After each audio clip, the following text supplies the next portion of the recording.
What is going on with Canada's self-defense laws? What are they? Do we have any? How do they work? My name is Andreas, and I'm a lawyer here in Ontario with Legalline and legalline.ca. We give away free legal information across the country in 107 languages across all topics. Today I'm talking about self-defense in Canada. Unfortunately, it's become a very hot topic with the rise in home invasions, break-in-enters, violent break-in-enters, car thefts, and so on. And people are wondering, if someone breaks into my house, what can I do to protect myself and my family? That's what we're talking about today. So first, let's address this myth, the castle law myth. Castle law is an American term. It does not exist in Canada. Essentially what it means is you have an inherent right to defend your castle, your home. And it's assumed that you acted reasonably in so doing. It does not exist in Canada. The Conservative Member of Parliament, Pierre Poilievre, has announced his desire to bring about a stand-on-guard law, Canadian version of a castle law, which would be nice for homeowners, would certainly deter crime, but unfortunately is not in effect yet. So what's the framework now? The framework in Canada is simple. It's confusing, but it's simple. Section 34 of the Criminal Code, which is a federal piece of legislation, lists 3 requirements for making out the defense of self-defense. So let's say you're charged with assault or a murder or something, and you're saying, no, I acted in self-defense. Well, you need to show these 3 things. First, you must believe that force or a threat of force is being used against you or someone else. Number 2, your actions must be in defense of that force. And number 3, they must be reasonable. Sounds pretty straightforward, so why is there so much uncertainty? Well, it's really that third point. Your actions must be reasonable. What does reasonable mean? What's reasonable to me may be different from you. What's reasonable to a 25-year-old MMA star is certainly different than a 75-year-old grandma.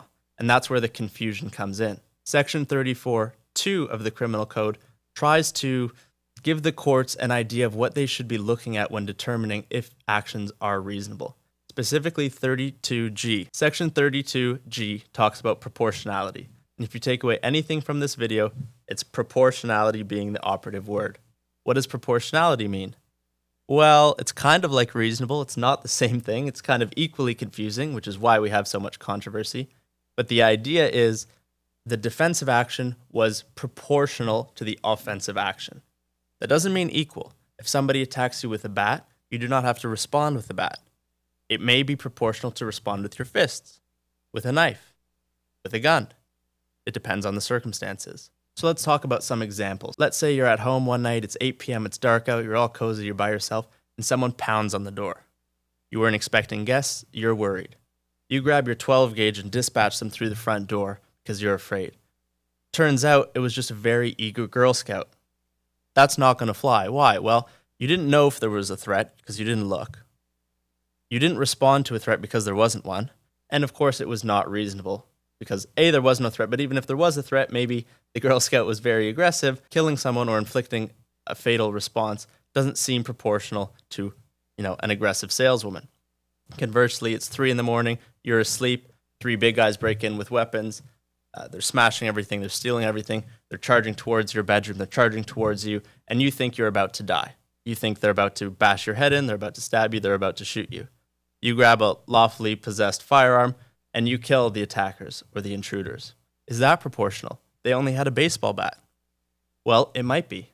It might be. If you reasonably believed that you were going to die, and you therefore inflicted fatal damage on the attacker, it could certainly be argued that that was proportional. Ultimately, it's going to come down to the who, what, where, why, and when, and proportionality. That's what 32G really talks about here. If you're feeling confused at this part of the video, that's normal. It is confusing. That is why we have this sort of controversy going on in this complex dialogue about, do we need to revisit these self-defense laws? Do we need a clear castle law? Most homeowners, most law-abiding citizens think it's a good thing. They think we should empower homeowners to do what they need to do to protect themselves, their home, and their loved ones. And further, it is believed that this will help deter crime because criminals know that Canadians have a right to defend themselves. They know that if they break into that home, it might not be worth the smoke. In short, we do have self-defense laws in Canada, and you are entitled to defend yourself, your loved ones, and your property. For more information, visit legalline.ca or order our new book, Your Guide to Canadian Criminal Law. which is written by Canadian lawyers and is an easy-to-understand guide on all things criminal law in Canada. Available on Amazon.